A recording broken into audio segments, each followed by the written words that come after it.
The online world began with the concept of user-generated content, and many of the world's biggest websites are based on user-generated content.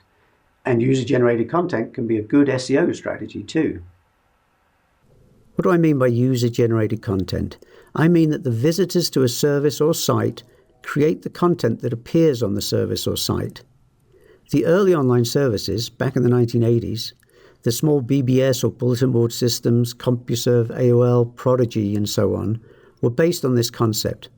The company would provide a platform, a system, and the members would generate most of the content.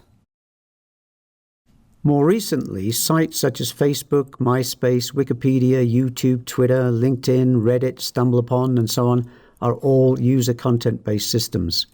The companies running the sites provide the software, and the users of the site provide the content.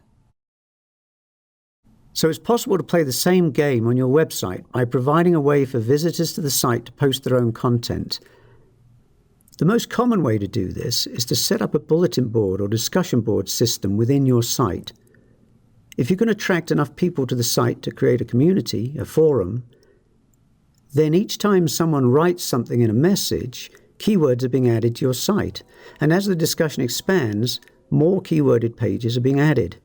Your visitors are building keyworded pages for you.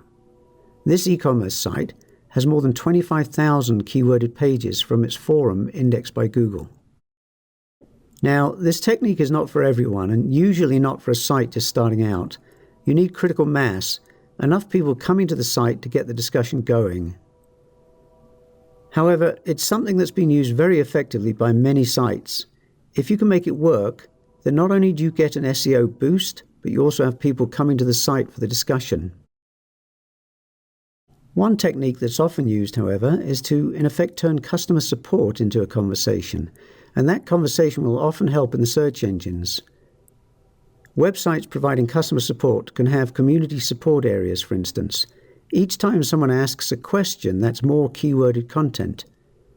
Many large software companies have successfully used this technique. TechSmith, for instance, the company that makes the screen capture software being used for this course, has over 40,000 community support pages indexed in Google. This is not a strategy to be taken lightly, though, and definitely not for most people just getting started on their SEO work, as it can take some careful planning and a lot of energy to get it started.